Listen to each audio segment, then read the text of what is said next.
सो hey everyone, आप लोग का बहुत बहुत स्वागत है हमारे यूट्यूब चैनल स्टडी पॉइंट रहा में। तो गाइस, आप लोगों के लिए मैं आरआरबी एनटीपीसी 2024 का जीके जीएस का प्रीवियस ईयर सेट लेकर आई हूँ गाइस। तो आप सभी स्टूडेंट के लिए बहुत ज्यादा इंपॉर्टेंट होने वाला है और आप सभी स्टूडेंट से यही रिक्वेस्ट है कि प्लीज वीडियो को अंत तक जरूर देखें एंड कोशिश करिए नोट बनाने का, क्योंकि गाइस नोट बहुत ज्यादा इंपॉर्टेंट होता है।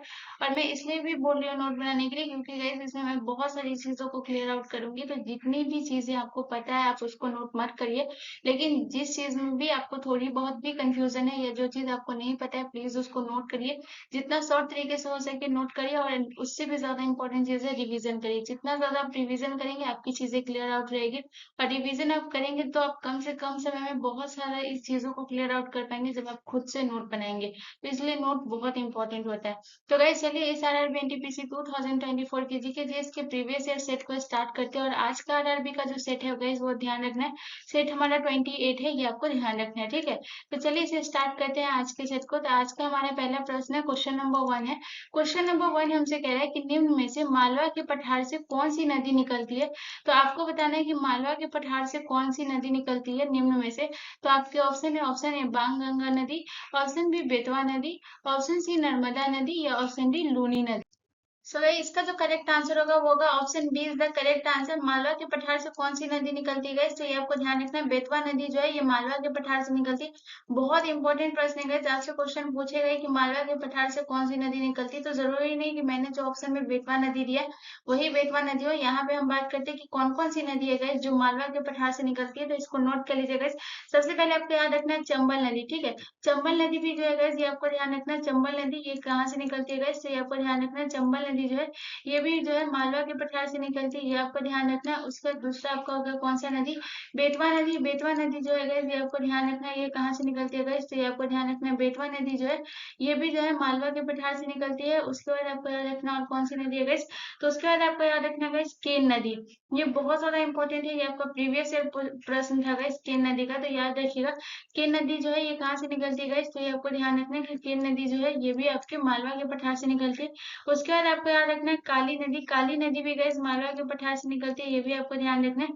काली नदी जो है ये कहाँ से निकलती है गैस, तो ये आपको ध्यान रखना है। काली नदी जो है ये भी आपके जो है गैस ध्यान रखिएगा, काली नदी कहाँ से निकलती है, तो काली नदी भी मालवा के पठार से निकलती है, ये भी आपको नोट कर लेना है। और उसके बाद जो है सबसे इम्पोर्टेंट याद रखिएगा सिप्रा नदी। सिप्रा नदी जो है गैस ये भी आपको ध्यान रखना है कहाँ से निकलती है गैस, तो ये आपको याद रखना है सिप्रा नदी भी जो है गैस ये आपके जो है मालवा के पठार से निकलती है। तो यहाँ से आपको कोई भी ऑप्शन दे सकता है, जरूरी नहीं मेरी तरह बेतवा हो, या जरूरी नहीं है कि आपको चंबल ही पूछे, लेकिन चंबल, बेतवा और केल और काली ये बहुत इंपॉर्टेंट है, ये पूछता ही है गाइस, तो ये आपको ध्यान रखना है। लेकिन गाइस आप याद रखिएगा जो चंबल नदी है ना ये ऑप्शन में ज्यादा देता है, क्योंकि सबसे प्रमुख नदी है जो कि मालवा के पठार से निकलती है। अगर हम बात करते हैं गाइस कि चंबल नदी जो है ये किसकी सहायक नदी है गाइस, तो इसको आप नोट कर लीजिएगा। चंबल हो गया, बेतवा हो गया, ये सब जो है, और या फिर केन। चंबल, बेतवा और केन यहाँ पे है ना, मैं यहाँ पे लिख दे रही हूँ ताकि आपको ध्यान रहे। तो चंबल हो गया, बेतवा हो गया, उसके बाद आपको याद रखना है केन। ये सब जो है ये किसकी सहायक नदी है गाइस, तो ये आपको याद रखना है। चंबल हो गया, ये जो है आपको याद रखना है किसकी सहायक नदी, यमुना की, ठीक है।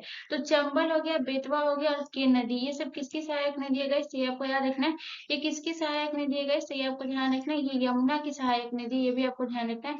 बेतवा नदी, केन नदी और ये किसकी सहायक नदी है गाइस, तो यमुना की सहायक कौन सी नदी है गाइस, तो ये आपको तीनों जो है याद रखना है किसकी सहायक नदी है गाइस, तो ये आपको याद रखना है ये यमुना की सहायक नदी है। चंबल, बेतवा और केन, ठीक है, ये आपको ध्यान रखना है। अब बात करते हैं गाइस सो गाइस बाणगंगा जो है ये कहाँ से निकलती है गाइस, तो बाणगंगा के बारे में आपको ध्यान रखना है कि अरावली पर्वतमाला से जो है गाइस ये आपको ध्यान रखना है। अरावली पर्वतमाला से कौन सा ये निकलता है गाइस, कौन सी नदी निकलती है गाइस, तो ये आपको ध्यान रखना है कि अरावली पर्वत से जो निकलती है गाइस ये आपको ध्यान रखना है। बाणगंगा जो है ये अरावली पर्वतमाला से निकलती है, ये आपको ध्यान रखना है। इसके बाद आपको याद रखना है लूनी नदी। लूनी नदी भी गाइस ये आपको ध्यान रखना है। बाणगंगा हो गया, उसके बाद आपको याद रखना है गाइस, इधर मैं लिख देती हूँ, उसके बाद आपको याद रखना है लूनी नदी।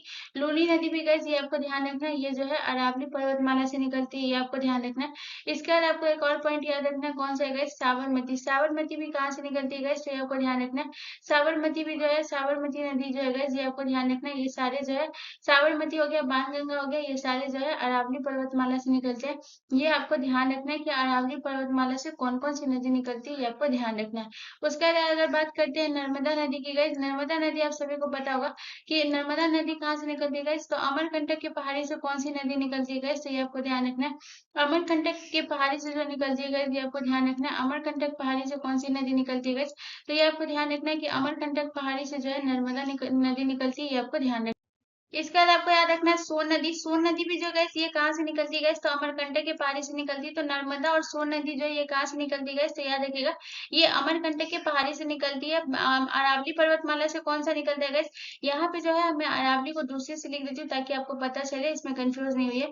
तो गैस यहाँ पे अगर हम अरावली पर्वतमाला की अगर बात करें तो अरावली पर्वतमाला से कौन कौन सी नदी निकलती है गैस, तो ये आपको ध्यान रखना है कि अरावली पर्वत से गैस निकलती है आपका साबरमती, लूनी और ये सब जो है ये जो भी निकलता है बाणगंगा, ये सब जो है ये किससे निकलता है guys? ये आपको ध्यान रखना है, ये सब जो निकलता है ये जो है अरावली पर्वतमाला से। ठीक है, बेतवा नदी हो गया, ये आपका जो है आपके मालवा के पठार से हो गया। सोन नदी हो गया, नर्मदा नदी हो गया guys, ये आपके अमरकंटक से। और ये जो है लूनी नदी भी ये आपके अरावली पर्वत से।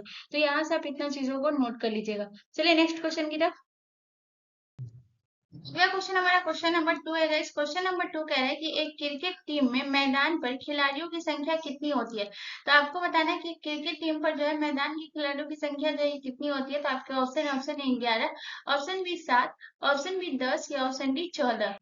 सो इसका जो करेक्ट आंसर होगा वो होगा option A is the correct answer. एक क्रिकेट टीम में जो है मैदान पर खिलाड़ियों की संख्या जो होती है वो 11 होती है, ये आपको ध्यान रखना है। अगर हम क्रिकेट की बात करें गाइस, अगर हम क्रिकेट के मैदान की बात करें, ठीक है, सबसे पहले यहाँ पे अगर हम बात करते हैं गाइस, बहुत इंपॉर्टेंट पॉइंट बता रही हूँ गाइस, याद रखिएगा कि एक क्रिकेट टीम में जो है यहाँ पे जो है कितने खिलाड़ी की संख्या होती है, 11 होती है। अगर हम क्रिकेट पिच की लंबाई की बात करें, यहाँ पे नोट करिएगा कि मैं किसके बारे में बात करूँ, बहुत इंपॉर्टेंट है गाइस, बहुत बार आपकी परीक्षा में पूछा गया गाइस, तो ये आपको ध्यान रखना है। तो यहाँ पे ना हम क्रिकेट पिच की लंबाई के बारे में बात करेंगे। ठीक है, क्या बात करेंगे गाइस, तो क्रिकेट पिच की लंबाई के बारे में बात करेंगे। तो अगर हम बात करते हैं कि क्रिकेट पिच की जो है लंबाई कितनी है गाइस, तो ये आपको ध्यान रखना है, बहुत इंपॉर्टेंट है। इसको मैं सारी चीजों में वो क्लियर कर रही हूँ, तो प्लीज इसको नोट करते हुए चलिएगा।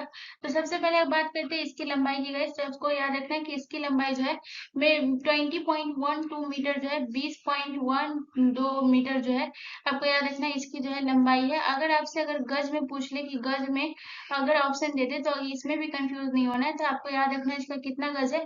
तो याद रखिएगा कि इसका जो गज है वो अगर आपसे गज में पूछता है तो याद रखिएगा 22 गज। ठीक है, इसके पीच की जो है लंबाई कितनी है गज, याद रखिएगा ये जो है 22 गज है। उसके बाद अगर हम बात करते हैं क्रिकेट पिच की, किसके बारे में गज, क्रिकेट पिच की चौड़ाई के बारे में अगर बात करते बताइए, अगर आप सभी को पता है कि क्रिकेट पिच की जो है चौड़ाई कितनी है गज, तो ये आपको ध्यान रखना है कि क्रिकेट पिच की जो चौड़ाई है गज, ये आपको ध्यान रखना है कितना है, तो ये है 3.05 मीटर। क्रिकेट पिच की चौड़ाई कितनी है गाइस, तो ये आपको ध्यान रखना है 3.05 मीटर जो है ये क्रिकेट पिच की जो है चौड़ाई है, ये आपको ध्यान रखना है। अगर आपसे गज में पूछ ले तो ये भी आपको ध्यान रखना है।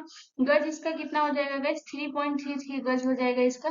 अगर आपसे गज में पूछ ले तो 3 पॉइंट गज जो है इसका आंसर हो जाएगा, ये आपको ध्यान रखना है। हम बात करते हैं क्रिकेट गेंद का जो वजन होता है वो कितना होता है। अगर आप सभी को पता है तो आप मुझे कमेंट करके बताइए कि क्रिकेट जो है क्रिकेट गेंद का जो वजन होता है ये कितना, अगर आपको पता है तो बताइए। बहुत ही इंपॉर्टेंट प्रश्न है, यहाँ पे जितना भी लिखा रही है सब बहुत इंपॉर्टेंट है गाइस, नोट कर लीजिएगा और याद भी जरूर कर लीजिएगा। तो क्रिकेट गेंद की जो है हम वजन की बात करेंगे गाइस, क्रिकेट गेंद का जो है वजन कितना होता है इस बारे में बात करेंगे। तो अगर आपको पता है तो आप मुझे कमेंट करिए गाइस। तो अगर हम इसकी वजन की बात करें क्रिकेट गेंद की वजन की गाइस, तो इसका जो वजन होता है 163 ग्राम जो है इसका वजन होता है। क्रिकेट गेंद का वजन कितना होता है गाइस, तो ये आपको ध्यान रखना है 163। अगर हम बात करते हैं कि पिच के दोनों साइड जो है जो 3-3 विकेट लगाए जाते हैं उसकी अगर हम लंबाई की बात करें, अगर हम पिच की यहाँ पे अगर आप देख सकते हैं यहाँ पे जो है 3-3 विकेट लगाया गया है। यहाँ पे आप देख सकते हैं यहाँ पे कितने विकेट लगाए गए, यहाँ पे देखिए पिक्चर में यहाँ पे 3-3 विकेट लगाए जाते हैं क्रिकेट में। तो ये आपको बताना है कि अगर हम इसकी हम अगर बात करते हैं कि इसकी जो है लंबाई कितनी है गाइस, तो यहाँ पे आपको ध्यान रखना है कि इसकी जो लंबाई है यहाँ पे मैं लिख देती हूँ, इसकी लंबाई कितनी है गाइस। अगर इसकी लंबाई भी पूछे गाइस तो ये आपको ध्यान रखना है, बहुत इंपॉर्टेंट है, याद रखिएगा। जो 3-3 विकेट लगाए जाते हैं इसकी लंबाई कितनी है गाइस, तो इसकी जो लंबाई है गाइस ये आपको ध्यान रखना है कितनी है, तो इसकी जो लंबाई है गाइस वो है 28 इंच। ठीक है, इसकी जो लंबाई है यहाँ से लेकर यहाँ तक जो है इसकी लंबाई कितनी है गाइस, तो ये आपको ध्यान रखना है 28 इंच जो है इसकी लंबाई है, ये भी आपको ध्यान रखना, बहुत इंपॉर्टेंट है, याद रखिएगा गाइस, बहुत ज्यादा इंपॉर्टेंट है। ठीक है, ये विकेट की लंबाई के बारे में बात करिए गाइस, ये आपको ध्यान रखना है 3-3 जो है विकेट की लंबाई जो है ये कितनी है गाइस, तो ये आपको ध्यान रखना है, ये जो है 28 इंच है। चलिए नेक्स्ट क्वेश्चन। अगला क्वेश्चन हमारा क्वेश्चन नंबर 3 है गाइस। क्वेश्चन नंबर 3 कह रहा है कि भारतीय संविधान की निम्न में से कौन सी विशेषता कनाडा के संविधान से ली गई। आपके ऑप्शन है ऑप्शन ए संघीय शासन प्रणाली, ऑप्शन बी संविधान संशोधन की प्रक्रिया, ऑप्शन सी उपराष्ट्रपति का पद या ऑप्शन डी विधि का शासन। सो गाइस इसका जो करेक्ट आंसर होगा वो होगा option A is the correct answer. Canada के संविधान से जो लिया गया है ये आपको ध्यान रखना है। संघीय शासन प्रणाली जो ये कहाँ से लिया गया, ये आपको याद रखना है कनाडा के संविधान से लिया गया। उसके बाद आपको याद रखना है कनाडा के संविधान से और क्या क्या लिया गया, तो ये आपको ध्यान रखना है राज्यपालों की नियुक्ति की जो है ये कहाँ से लिया गया है, तो ये आपको ध्यान रखना है राज्यपालों की नियुक्ति जो ली गई है ये आपको ध्यान रखना है, ये भी जो है कनाडा के संविधान से ली गई है गाइस, ये आपको ध्यान रखना है। राज्यपालों की नियुक्ति जो है ये कहाँ से ली गई है गाइस, तो ये आपको ध्यान रखना है, ये जो है कनाडा के संविधान से ली गई है। उसके बाद आपको याद रखना है कनाडा के संविधान से और क्या लिया गया गाइस, तो ये आपको याद रखना है अवशिष्ट शक्तियां। अवशिष्ट शक्तियां जो है ये कहाँ से लिया गया गाइस, तो ये आपको ध्यान रखना है कि अवशिष्ट शक्तियां जो लिया गया ये भी कनाडा के संविधान से लिया गया। तो ये आपको याद रखना है कि अवशिष्ट शक्तियां जो है ये कहाँ से लिया गया, तो ये आपको याद रखना है कि अवशिष्ट शक्तियां जो लिया गया है, अवशिष्ट शक्तियों का प्रावधान जो लिया गया है ये कहाँ से लिया गया है, तो ये आपको ध्यान रखना है, ये भी कनाडा के संविधान से लिया गया, ये भी बहुत इंपॉर्टेंट है, याद रखिएगा। उसके बाद अगर हम बात करें संविधान संशोधन की प्रक्रिया, संविधान संशोधन की प्रक्रिया जो है ये कहाँ से लिया गया, तो ये आपको याद रखना है संविधान संशोधन की प्रक्रिया जो है ये दक्षिण अफ्रीका से लिया गया, ये आपको ध्यान रखना है दक्षिण अफ्रीका के संविधान से लिया गया। ये आपको ध्यान रखना है कि संविधान संशोधन की प्रक्रिया जो है ये कहाँ से लिया गया, तो ये आपको ध्यान रखना है संविधान संशोधन की प्रक्रिया जो है ये आपको याद रखना है दक्षिण अफ्रीका से लिया गया। अगर हम बात करें दक्षिण अफ्रीका से और कौन कौन सा लिया गया है, तो ये आपको ध्यान रखना है, पहला हो गया आपका संविधान संशोधन की प्रक्रिया जो कि दक्षिण अफ्रीका से लिया गया। उसके बाद आपको याद रखना और कौन सा हो गया गाइस, तो पहला हो गया आपका संविधान संशोधन। उसके बाद आपको याद रखना है दूसरा आपको बहुत इंपॉर्टेंट है, ये भी आप याद रखिएगा, जो कि दक्षिणी अफ्रीका से लिया गया गाइस। तो अगर दक्षिण अफ्रीका से और की बात करें तो एक पॉइंट आपको और याद रख, राज्यसभा के सदस्यों का निर्वाचन जो है ये कहाँ से लिया गया गाइस, तो ये आपको ध्यान रखना है राज्यसभा के सदस्यों का निर्वाचन जो लिया गया ये लिया गया गाइस दक्षिण अफ्रीका से। तो दक्षिण अफ्रीका से आपको दो बहुत इंपॉर्टेंट है, याद रखिएगा, पहला राज्यसभा के सदस्यों का निर्वाचन जो है ये कहाँ से लिया गया, दक्षिण अफ्रीका से, और दूसरा संविधान संशोधन की प्रक्रिया। संविधान संशोधन की प्रक्रिया जो है ये आपका प्रीवियस ईयर प्रश्न था कि संविधान संशोधन की प्रक्रिया किस देश से प्रेरित है, तो याद रखिएगा दक्षिण अफ्रीका से। और राज्यसभा के सदस्यों का जो है निर्वाचन जो है ये कहाँ से गए, तो ये आपको ध्यान रखना सदस्यों का निर्वाचन जो है ये भी जो है कहाँ से लिया गया है, तो ये आपको ध्यान रखना ये दक्षिण अफ्रीका से। उसके बाद बात करते हैं उपराष्ट्रपति का पद गए, उपराष्ट्रपति का पद जो है ये कहाँ से लिया गया, तो ये आपको ध्यान रखना है उपराष्ट्रपति का पद जो लिया गया है ये कहाँ से लिया गया, तो याद रखिएगा उपराष्ट्रपति का जो पद लिया गया वो लिया गया है, आपको बता देती हूँ अमेरिका के संविधान से। ठीक है, तो याद रखिएगा कि अमेरिका के संविधान से कौन सा लिया गया है, तो उपराष्ट्रपति का पद कहाँ से लिया गया है, तो ये आपको ध्यान रखना है कि अमेरिका के संविधान से उपराष्ट्रपति का पद लिया गया। उसके बाद अगर हम बात करें कि और कौन कौन सी जो है और जो अमेरिका से लिया गया, तो सबसे पहले आपको याद रखना है उपराष्ट्रपति का, उसका जो सबसे इंपॉर्टेंट याद रखिएगा आपका जो मौलिक अधिकार जो है ये कहाँ से लिया गया, तो ये भी आपको ध्यान रखना है मौलिक अधिकार, ये जो कि आपका भाग 3 में है, याद रखिएगा ये कहाँ से लिया गया मौलिक अधिकार फंडामेंटल राइट, ये जो लिया गया है ये अमेरिका के संविधान से लिया गया, बहुत इंपॉर्टेंट है, ये भी आपको ध्यान रखना है। ठीक है, उसके बाद अगर हम बात करें विधि का शासन, विधि का शासन जो है ये कहाँ से लिया गया है, तो ये आपको ध्यान रखना है विधि का ब्रिटेन के संविधान से जो लिया गया होगा इसे आपको ध्यान रखना है कौन सा लिया गया है, तो ये आपको ध्यान रखना है ब्रिटेन के संविधान से जो लिया गया ये लिया गया है विधि का शासन, ये लिया गया है ब्रिटेन के संविधान से, ये भी आपको ध्यान रखना है। तो ये बहुत इंपॉर्टेंट है, ये सारी चीजों को नोट करते हुए चलिएगा। ठीक है, चलिए नेक्स्ट क्वेश्चन की तरफ।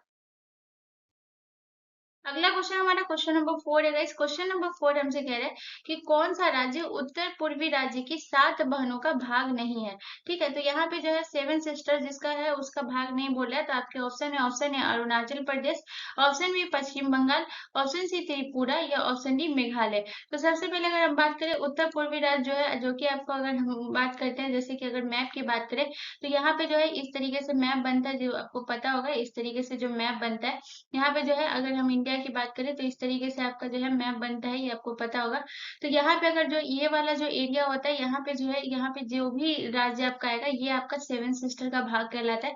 जिस तरीके से आप यहाँ पे पिक्चर में देख सकते हैं तो ये आपके 7 सिस्टर का भाग कहलाएगा। ठीक है, तो इसके अंदर अगर हम बात करते हैं कि कौन कौन सा राज्य आ जाएगा गाइस, तो इसके अंदर की अगर हम बात करें कि कौन कौन सा राज्य आता है, तो सबसे पहले अगर आप यहाँ पे देखेंगे तो इसके अंदर कौन कौन सा, तो यहाँ पे जो है बहुत लोग कंफ्यूज हो जाते हैं कि यहाँ पे जो है पश्चिम बंगाल देख करके कि ये जो है पश्चिम बंगाल जो है नहीं। गाइस यहाँ तक जो है ना ये इसके आगे जो है ना ये सेवन सिस्टर का भाग है। लेकिन अगर आपका सिक्किम वेस्ट बंगाल जो हो गया ये सेवन सिस्टर का भाग नहीं है, ठीक है। तो इसका जो करेक्ट आंसर हो जाएगा वो क्या हो जाएगा, ऑप्शन बी हो जाएगा। पश्चिम बंगाल जो है ये सेवन सिस्टर यानी कि 7 बहनों का भाग नहीं है। अगर हम बात करें कि 7 बहनों का भाग जो है कौन कौन है, यानी कि अगर हम बात करते हैं कि सेवन सिस्टर में आपका कौन कौन सा नेम आ जाएगा गाइस, तो ये आपको याद रखना है, बहुत इंपॉर्टेंट है। क्वेश्चन पूछ सकते हैं गाइस, तो ये आपको याद रखना कि कौन सा 7 बहनों का भाग है और कौन सा 7 बहनों का भाग नहीं है गाइस, तो ये आपको ध्यान रखना है। तो सबसे पहले आपको याद रखना है कौन सा हो गया गाइस, तो सबसे पहले आपको याद रखना है अरुणाचल प्रदेश। अरुणाचल प्रदेश जो है गाइस ये आपको ध्यान रखना है कि अरुणाचल प्रदेश जो है ये आपके सेवन सिस्टर का भाग है। तो पहला नाम आपको कौन सा याद रखना है गाइस, तो पहला आपको याद रखना है अरुणाचल प्रदेश, ये आपके सेवन सिस्टर का भाग है। उसके बाद आपको याद रखना है अरुणाचल प्रदेश के बाद आपको क्या याद रखना है गाइस, अरुणाचल प्रदेश के बाद आपको याद रखना है उसके बाद आपका हो गया नागालैंड, ठीक है। अरुणाचल प्रदेश हो गया, उसके बाद आपको याद रखना है नागालैंड। नागालैंड भी जो है ये आपके सेवन सिस्टर का भाग है, तो ये आपको दूसरा राज्य याद रखना है। दूसरा आपका कौन सा हो गया गाइस, तो दूसरा राज्य जो हो गया ये आपका हो गया नागालैंड।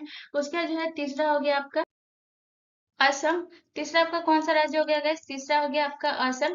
चौथा आपका कौन सा राज्य हो गया गाइस, चौथा आपको याद रखना है, चौथा आपका हो गया मेघालय।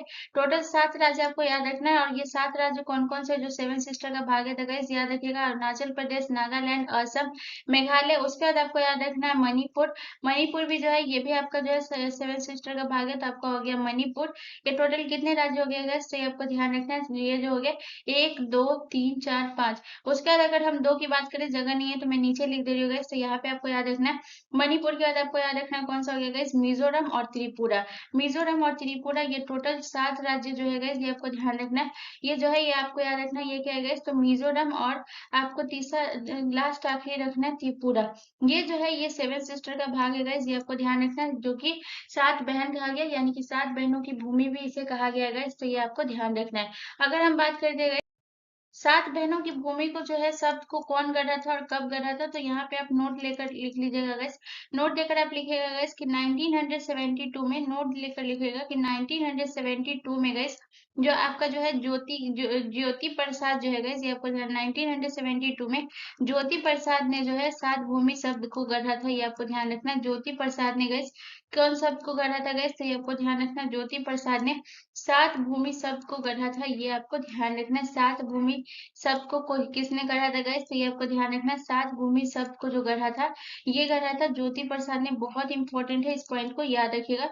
सबको गढ़ा था ये भी आपको ध्यान रखना है, ठीक है। उसके बाद अगर हम सबसे इंपॉर्टेंट बात करें, जो सबसे बड़ा क्षेत्र है अरुणाचल प्रदेश जो है, 7 बहनों की बात करें, अगर 7 बहनों में आपसे पूछे कि 7 बहनों में सबसे बड़ा क्षेत्र कौन सा है गाइस, तो यहाँ पे आप नोट कर लीजिएगा कि अरुणाचल प्रदेश जो है सबसे बड़ा क्षेत्र है 7 बहनों में। 7 बहनों का ही सिर्फ बात कर रही हूँ, भारत या किसी राज्य के बारे में नहीं। 7 बहनों में अगर सिर्फ आपसे पूछे ये जो 7 राज्य है, इस 7 राज्यों में सबसे बड़ा क्षेत्र कौन सा है गाइस, तो ये आपको याद रखना है कि सबसे बड़ा क्षेत्र जो है गाइस, ये आपको याद रखना है, ये जो है आपका अरुणाचल प्रदेश है, जो कि सबसे बड़ा क्षेत्र है, ये आपको ध्यान रखना है। और सबसे छोटा क्षेत्र जो है ये आपका कौन सा है गाइस, त्रिपुरा।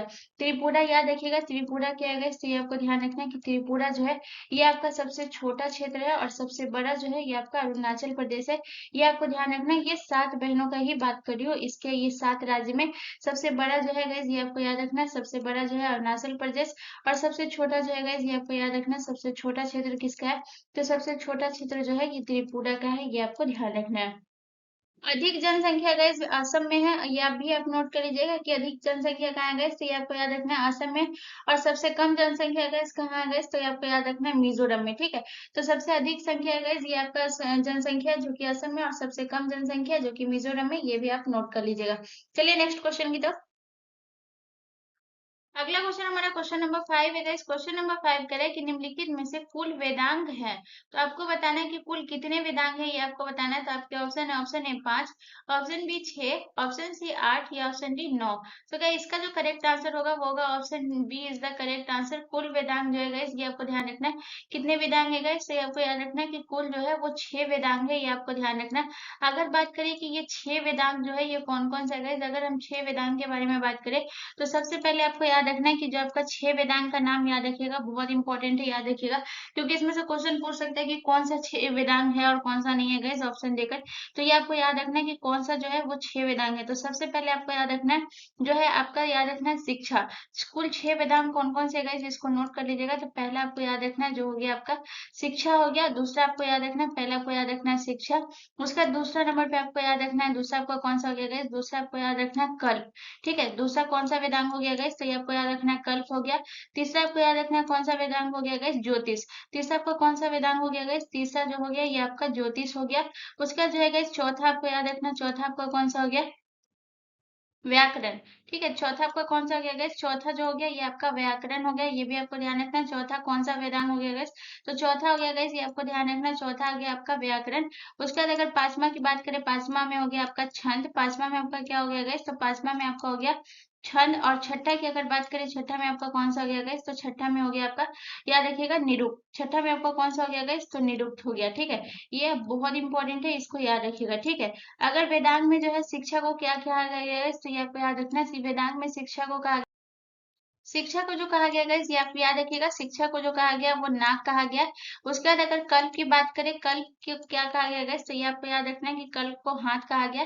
कल्प को क्या कहा गया गाइस, ये आप याद रखिएगा कि कल्प को जो है हाथ कहा गया। उसके अगर ज्योतिष की बात करें, ज्योतिष को क्या कहा गया गाइस, ये आपको याद रखना, ज्योतिष को नेत्र कहा गया, ये आपको ध्यान रखना, ज्योतिष को क्या कहा गया, नेत्र कहा गया। उसके बाद अगर हम बात करें व्याकरण, व्याकरण को क्या कहा गया गाइस, तो ये व्याकरण को जो है मुख कहा गया, ये आपको ध्यान रखना है।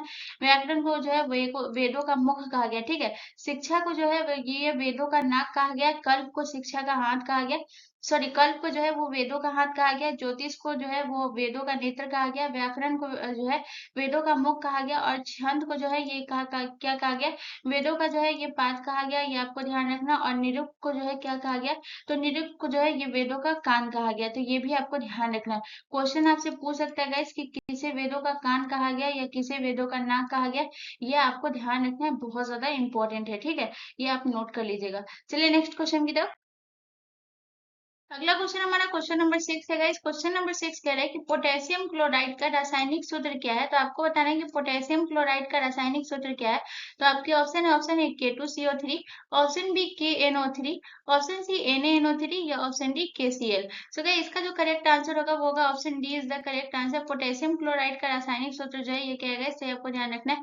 KCl जो है ये पोटेशियम क्लोराइड का रासायनिक सूत्र है, ये आपको ध्यान रखना है। अगर हम बात करें K2CO3, K2CO3 जो है ये किसका रासायनिक सूत्र है, तो ये आपको ध्यान रखना है, पोटेशियम कार्बोनेट का। तो अगर आपसे पूछे कि पोटेशियम कार्बोनेट का रासायनिक सूत्र क्या है, ये बहुत इंपॉर्टेंट है, क्वेश्चन पूछता ही है। तो ये आपको याद रखना है कि पोटेशियम जो है, याद रखिएगा कि पोटेशियम कार्बोनेट का जो है रासायनिक सूत्र क्या है, तो ये आपको ध्यान रखना है कि पोटेशियम कार्बोनेट का जो रासायनिक सूत्र है, ये नोट करिएगा, ये क्या है, तो ये आपको याद रखना है।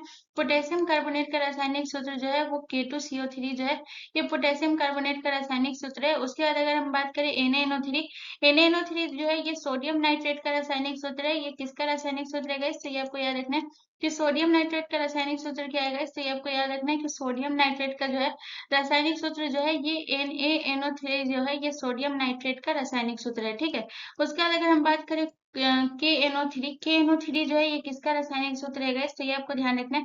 KNO3 जो है ये पोटेशियम नाइट्रेट का रासायनिक सूत्र है। अगर KNO3 की बात करें गाइस, तो ये किसका रासायनिक सूत्र है, तो पोटेशियम कार्बोनेट और पोटेशियम जो है गाइस याद रखिएगा, पोटेशियम कार्बोनेट और पोटेशियम नाइट्रेट याद रखिएगा। तो पोटेशियम कार्बोनेट का जो है ये K2CO3 जो है ये पोटेशियम कार्बोनेट का रासायनिक सूत्र है। और अगर बात करें पोटेशियम नाइट्रेट का, तो ये गाइस आपको याद रखना है कि पोटेशियम नाइट्रेट का जो रासायनिक सूत्र हो गया वो हो गया गाइस, याद रखिएगा KNO3। ठीक है, अगर हम बात करते हैं potassium chloride guys, potassium chloride का जो है ये क्या है गाइस, तो याद रखिएगा पोटेशियम क्लोराइड जो है एक अकार्बनिक यौगिक है, ये भी आपको ध्यान रखना है।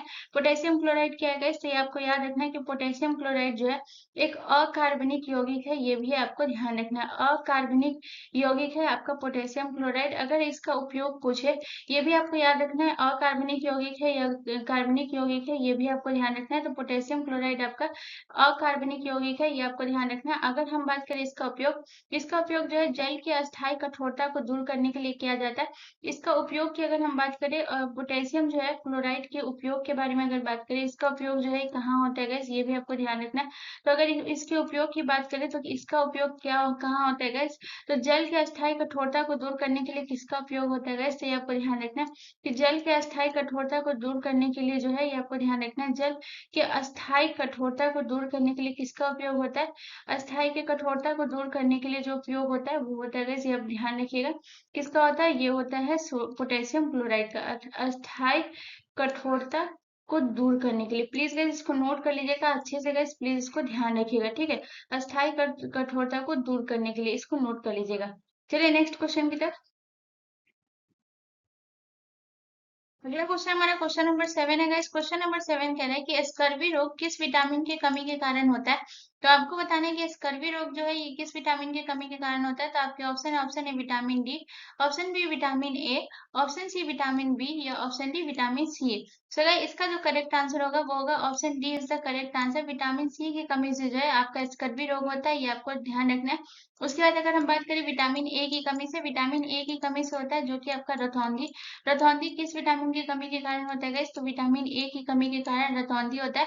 विटामिन बी की कमी के कारण जो है आपका बेरी बेरी रोग होता है, ये आपको ध्यान रखना है।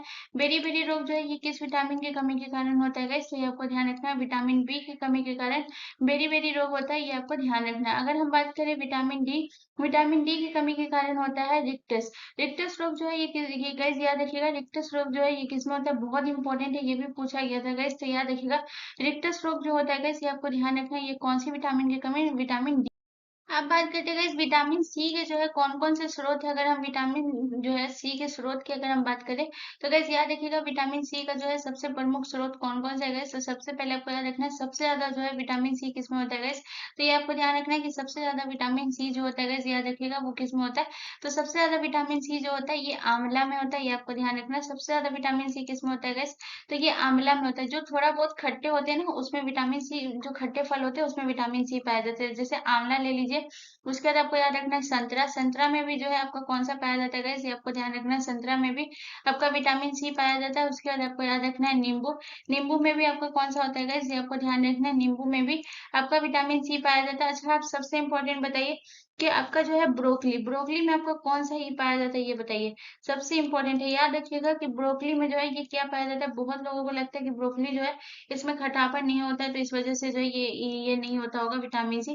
गैस याद रखिएगा कि ब्रोकली में भी विटामिन सी पाया जाता है गैस, ये आपको ध्यान रखना है, ब्रोकली में भी विटामिन सी पाया जाता है। उसके बाद आपको याद रखना है गैस स्ट्रॉबेरी हो गया, स्ट्रॉबेरी में भी आपका पाया जाता है, ये आपको ध्यान रखना है। स्ट्रॉबेरी में भी आपका पाया जाता है कौन सा? तो याद रखिएगा स्ट्रॉबेरी में भी आपका विटामिन जो है सी पाया जाता है, ये भी आपको ध्यान रखना है। इसके अलावा अगर हम बात करें आपका जो हो गया कीवी फल हो गया, इसमें भी आपको विटामिन सी पाया जाता है, ये भी आपको ध्यान रखना है।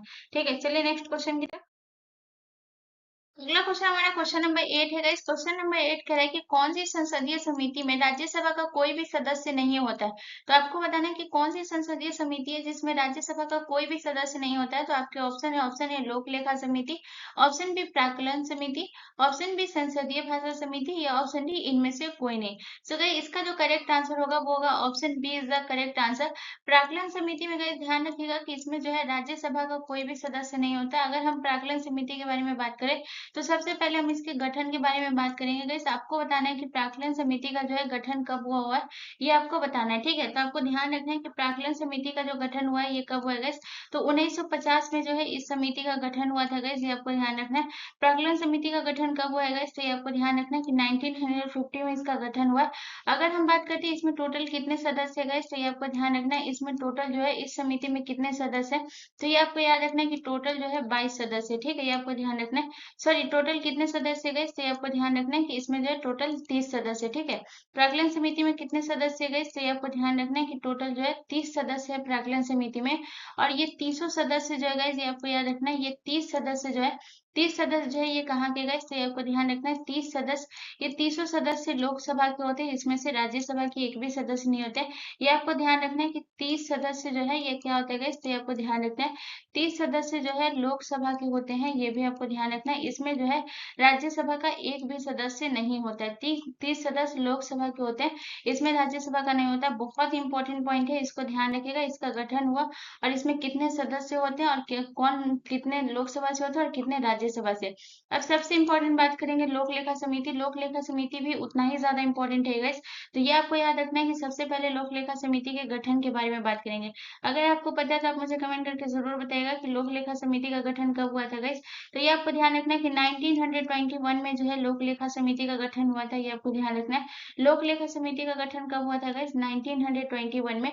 अगर हम इसमें सदस्य की बात करें, अगर आपको बताए तो आप बताइए कि इसमें जो है लोक लेखा में जो है सदस्य कितने होते हैं गाइस? तो ये आपको ध्यान रखना है कि लोक लेखा में जो सदस्य होते हैं गाइस, ये आपको ध्यान रखना है, ये होते हैं 22 सदस्य। ठीक है, लोक लेखा में कितने सदस्य होते हैं गाइस? तो ये आपको ध्यान रखना है कि लोक लेखा में जो है 22 सदस्य होते हैं और इसमें से जो है कुछ सदस्य लोकसभा से होते हैं और कुछ सदस्य जो है राज्यसभा से होते हैं। अब बात करते हैं कि इसमें कितने सदस्य लोकसभा से और कितने सदस्य राज्यसभा से होते हैं गाइस। तो इसमें आपको ध्यान रखना है कि लोकसभा के इसमें कितने सदस्य होते हैं गाइस। लोक लेखा समिति में लोकसभा के 7 सदस्य होते हैं। ये आपको ध्यान रखना है। लोकसभा के कितने सदस्य होते हैं गाइस? तो लोक लेखा समिति में लोकसभा से 7 सदस्य होते हैं। ये आपको ध्यान रखना। कितने सदस्य होते हैं? 7 सदस्य होते हैं। ये आपको ध्यान रखना। और राज्यसभा से कितने सदस्य होते हैं? तो टोटल 22 है। तो याद रखिएगा कि 7 अगर लोकसभा से होगा तो राज्यसभा से कितना होगा गाइस? तो राज्यसभा से आपके 15 सदस्य हो गए। ये भी आपको ध्यान रखना है। अगर राज्यसभा की बात करें, राज्यसभा से कितने सदस्य है गाइस? तो ये आपको ध्यान रखना है। राज्यसभा से जो है वो कितने सदस्य? 15 सदस्य है। ये आपको ध्यान रखना। और टोटल कितने सदस्य हो गए गाइस? तो ये आपको ध्यान रखना है। टोटल जो हो गया ये आपका जो है 22 हो गया मिलके। ठीक है, ये आपको ध्यान रखना है। अब बात करते हैं संसदीय भाषा समिति। संसदीय भाषा समिति में जगह नहीं है तो मैं यहाँ पे लिख देती हूँ। इसमें टोटल कितने सदस्य होते हैं तो ये आपको ध्यान रखना है। संसदीय भाषा समिति में जो है 30 सदस्य होते हैं। ये आपको ध्यान रखना है। संसदीय भाषा समिति में कितने सदस्य होते हैं तो ये आपको ध्यान रखना है कि संसदीय भाषा समिति में 30 सदस्य होते हैं। अगर हम बात करें कि इसमें जो है 30 सदस्य में कितने जो है लोकसभा से और कितने राज्यसभा से, तो गैस याद रखिएगा इसमें जो है 20 लोकसभा से होते हैं और 10 जो है राज्यसभा से होते हैं। ये आपको ध्यान रखना है। 20 सदस्य जो है गाइस, ये आपको ध्यान रखना है। 20 सदस्य जो है ये कहाँ से होते हैं गाइस? ये आपको ध्यान रखना है। 20 सदस्य जो है लोकसभा से होते हैं और आपको याद रखना है 10 सदस्य जो कहाँ से होते हैं? 10 सदस्य जो होते हैं ये आपके राज्यसभा से होते हैं। ये भी आपको ध्यान रखना है। ठीक है, बहुत इंपॉर्टेंट, इसको ध्यान रखिएगा कि कितने सदस्य लोकसभा से और कितने सदस्य राज्यसभा से। अगर हम बात करें संसदीय भाषा समिति का गठन जो है ये कब हुआ था? तो 1976 में इसका गठन हुआ था। ये भी आपको ध्यान रखना है। संसदीय भाषा समिति का गठन कब हुआ था? तो 1976 में इसको नोट कर लीजिएगा। चलिए नेक्स्ट क्वेश्चन की तरफ। अगला क्वेश्चन हमारा क्वेश्चन नंबर 9 है गाइस। क्वेश्चन नंबर 9 हमसे कह रहा है कि चार चमन पुस्तक निम्नलिखित में से किसने लिखी है। तो आपको बताना है कि चार चमन पुस्तक के लेखक कौन है गाइस। तो आपके ऑप्शन है, ऑप्शन ए चंद्रभान ब्राह्मण, ऑप्शन बी गुलबदन बेगम, ऑप्शन सी मोहम्मद वारिस या ऑप्शन डी अबुल दाजल। सो गाइस इसका जो करेक्ट आंसर होगा वो होगा option A is the correct answer. चार चमन पुस्तक के जो लेखक है वो चंद्रभान ब्राह्मण है गाइस। ये आपको ध्यान रखना। अगर हम बात करें चार चमन पुस्तक से रिलेटेड, तो सबसे पहले आपको याद रखना है कि ये किसके शासनकाल में लिखा गया था गाइस। सबसे इंपॉर्टेंट याद रखिएगा, ये जो लिखा गया था गाइस, ये आपको याद रखना है कि ये जो है मुगल काल में जो है आपके शाहजहां का जो शासनकाल था, शाहजहां के काल में लिखा गया था। ये आपको ध्यान रखना है। चार चवन पुस्तक जो है ये किसके काल में लिखा गया था गाइस? तो शाहजहां के काल में लिखा गया था। ये भी आपको ध्यान रखना है। ठीक है, किसके काल में लिखा गया था? तो शाहजहां के काल में लिखा गया था। ये आपको ध्यान रखना है। अगर हम बात करते हैं गाइस चार चवन पुस्तक जो है ये इसमें जो है किस चीज का वर्णन किया गया गाइस? तो इसमें जो वर्णन किया गया है ये आपको ध्यान रखना। मुगल कुलीनता का वर्णन जो है ये किस पुस्तक में किया गया है? तो ये आपको याद रखना है कि मुगल कुलीनता का जो वर्णन किया गया है, मुगल कुलीनता का जो वर्णन किया गया है ये किसमें किया गया है? तो मुगल कुलीनता, ठीक है, कुलीनता का जो वर्णन किया गया है ये किसमें किया गया है? तो ये आपको ध्यान रखना है कि मुगल कुलीनता का वर्णन जो किया गया है ये किया गया है, तो आपको याद रखना है ये किसमें किया गया है। तो ये आपको ध्यान रखना है, ये जो किया गया है ये चार चमन पुस्तक में किया गया। उसके बाद जो है सबसे इंपॉर्टेंट आपको क्या याद रखना है कि शाहजहां का जो है शासनकाल कब से कब तक था गाइस। तो ये आपको ध्यान रखना है। शाहजहां का जो शासनकाल था 1628 से 1658 जो इसका शासनकाल था, 1628 से लेकर के 1658, ये आपको याद रखना है। 1628 से 1658 जो है ये किसका शासनकाल था गाइस। तो ये आपको ध्यान रखना है। ये जो है आपको याद रखिएगा कि ये जो है शाहजहां का शासनकाल था।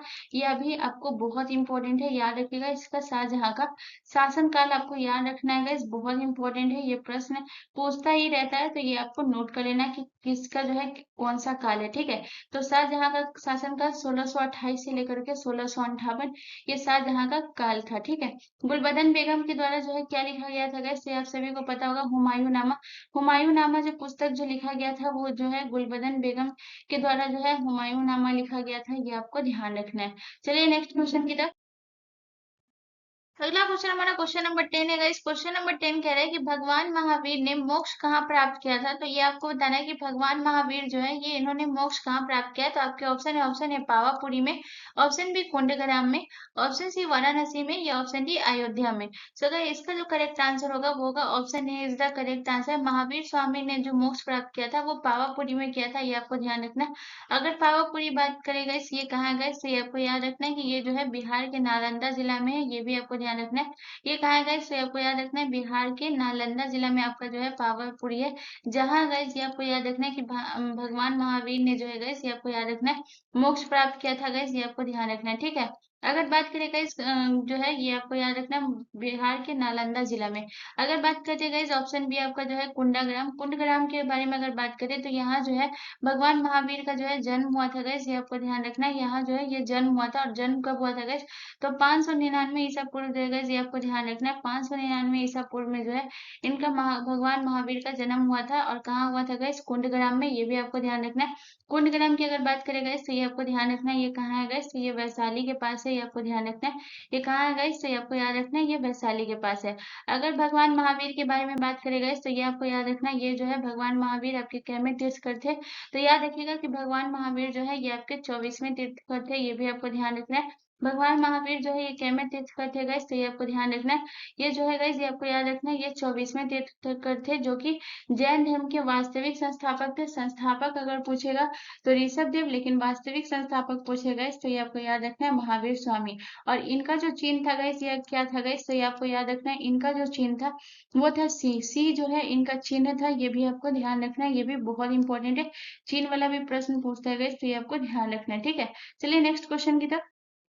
अगला क्वेश्चन हमारा क्वेश्चन नंबर 11 है गाइस। क्वेश्चन नंबर 11 हमसे कह रहा है कि जिस मृदा में कैल्शियम कार्बोनेट अत्यधिक मात्रा में पाया जाता है उसको क्या कहते हैं। तो आपके ऑप्शन है, ऑप्शन ए पेडल फर मृदा, ऑप्शन बी चारागाह मृदा, ऑप्शन सी पेडोकल, या ऑप्शन डी पॉडलोस मृदा।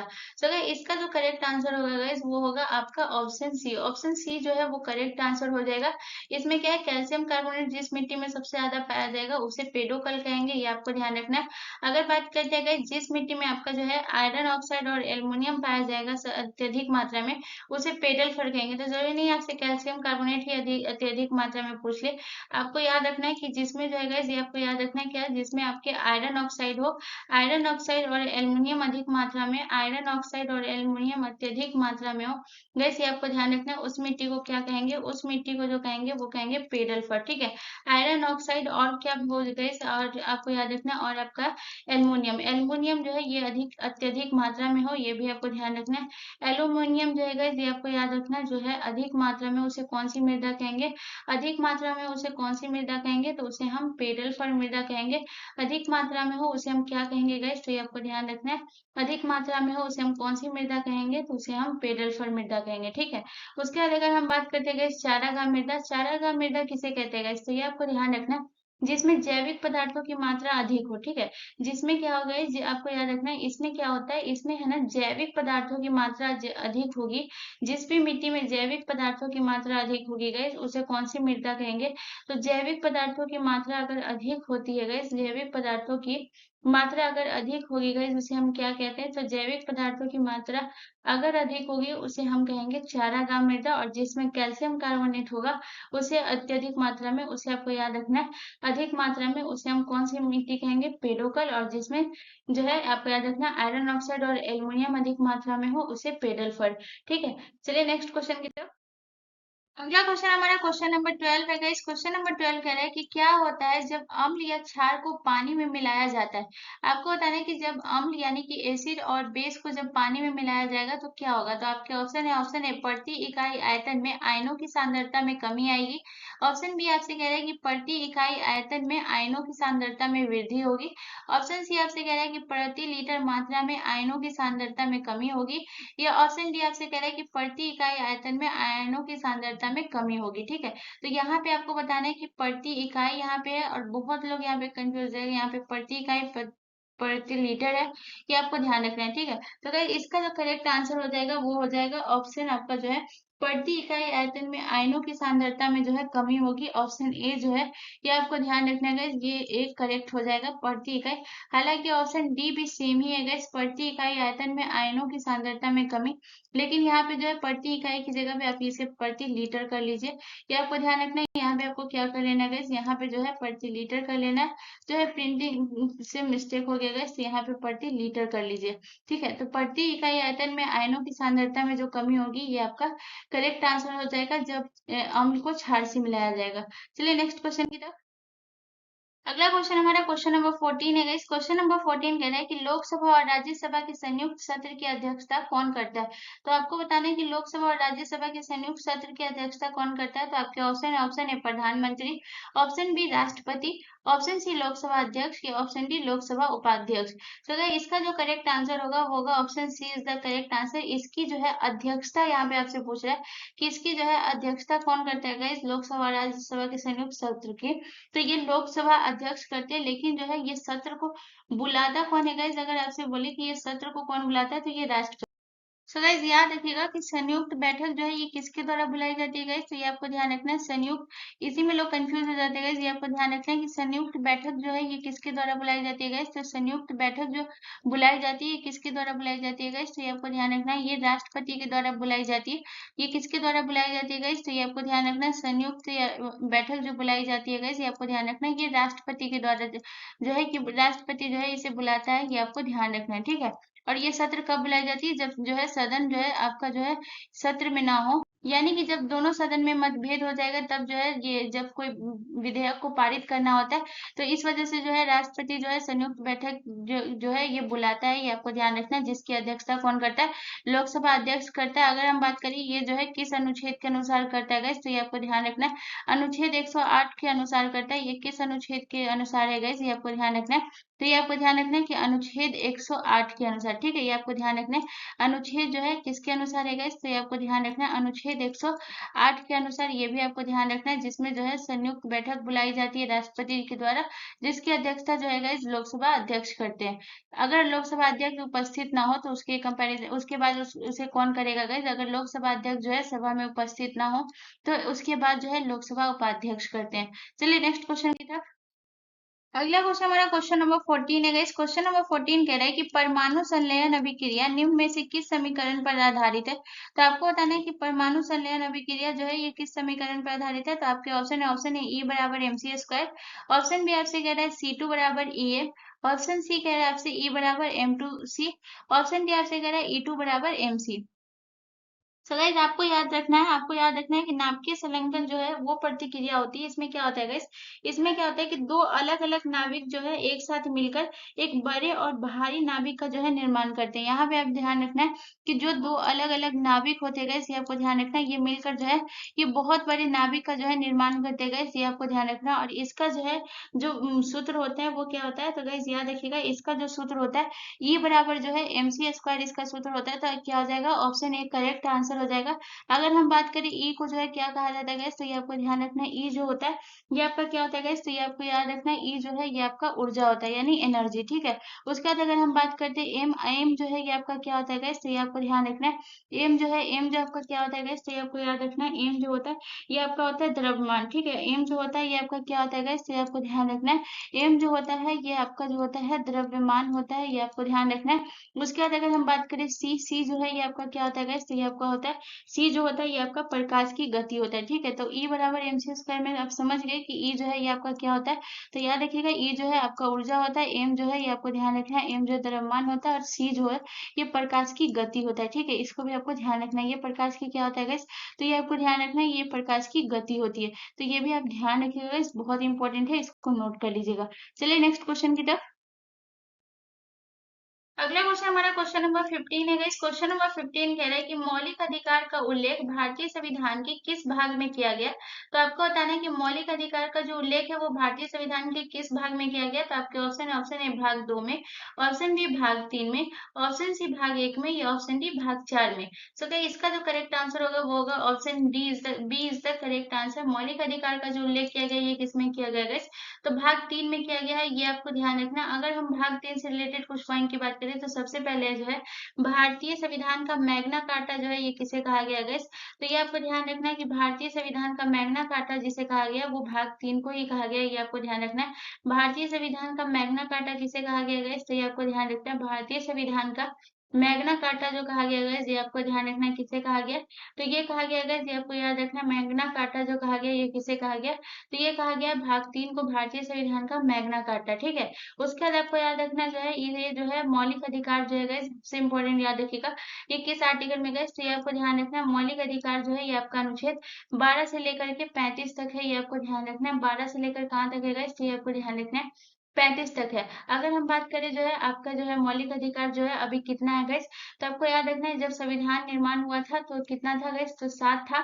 जब संविधान निर्माण हुआ था तो मौलिक अधिकार आपका कितना था गाइस? तो ये आपको ध्यान रखना है।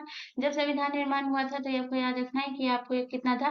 तो मूल संविधान में जो है गाइस ये आपको याद रखना है 7 था। लेकिन अगर वर्तमान की बात करें, वर्तमान में जो है मौलिक अधिकार कितना था गाइस? तो ये आपको ध्यान रखना है वर्तमान में जो है वो 6 मौलिक अधिकार हैं, ये भी आपको ध्यान रखना है, ठीक है। अगर 6 मौलिक अधिकार की बात करें तो कौन-कौन सा है? तो सबसे पहले यहाँ पे जगह नहीं है गाइस तो मैं यहाँ पे लिख देती हूँ, जितना हो रहा है वहाँ पे आप नोट कर लीजिएगा। तो सबसे पहले जो है आपने सुना होगा समानता का अधिकार। समानता का अधिकार जो है ये किसमें है गाइस? तो ये आपको ध्यान रखना है। समानता का अधिकार जो है गाइस ये आपको ध्यान रखना है। समानता का अधिकार जो है ये किसमें है गाइस? तो ये आपको ध्यान रखना है समानता का अधिकार जो दिया गया है गाइस ये आपको याद रखना है किसमें है? तो ये है आपका 14 से लेकर के 18 तक, ठीक है। 14 से लेकर 18 तक है। दूसरा आपका दिया हुआ है, दूसरा आपका कौन सा है? दूसरा आपको याद रखना है, दूसरा आपका जो है स्वतंत्रता का अधिकार। स्वतंत्रता का अधिकार जो है गाइस ये आपका कहाँ तक है? तो याद रखिएगा 19 से लेकर के 22 तक जो है ये स्वतंत्रता का अधिकार है। उसके बाद आपको याद रखना जो है आप याद लिख लीजिएगा शोषण के विरुद्ध अधिकार। शोषण के विरुद्ध अधिकार जो है ये आपका 23 से 24 है। उसके बाद अगर बात करें धार्मिक स्वतंत्रता का अधिकार जो कि 25 से 28 है। सांस्कृतिक व शिक्षा का अधिकार 29 से 30 है। और जो संवैधानिक उपचार है ये आपका 32 है, ये आप नोट कर लीजिएगा। चलिए नेक्स्ट क्वेश्चन की तरफ। अगला क्वेश्चन हमारा क्वेश्चन नंबर 16 है। इस क्वेश्चन नंबर 16 कह रहा है कि कान्हा बाग अभयारण्य इनमें से किस राज्य में स्थित है?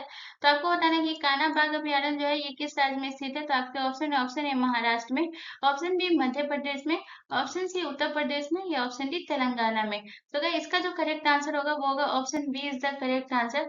जो मध्य प्रदेश में आपका कौन सा राष्ट्रीय उद्यान है guys? तो ये आपको ध्यान रखना है।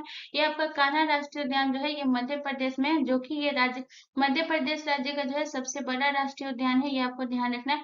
कान्हा राष्ट्रीय उद्यान पे आप लिखिएगा गाइस, यहाँ पे आपको क्या लिखना है? मध्य प्रदेश राज्य का सबसे बड़ा राष्ट्रीय उद्यान कौन सा है गाइस? तो ये आपको ध्यान रखना है मध्य प्रदेश का सबसे बड़ा राष्ट्रीय उद्यान जो है गाइस ये आपको ध्यान रखना है ये कौन सा है? तो ये है आपका कान्हा राष्ट्रीय उद्यान, ये सबसे बड़ा राष्ट्रीय उद्यान है, ठीक है।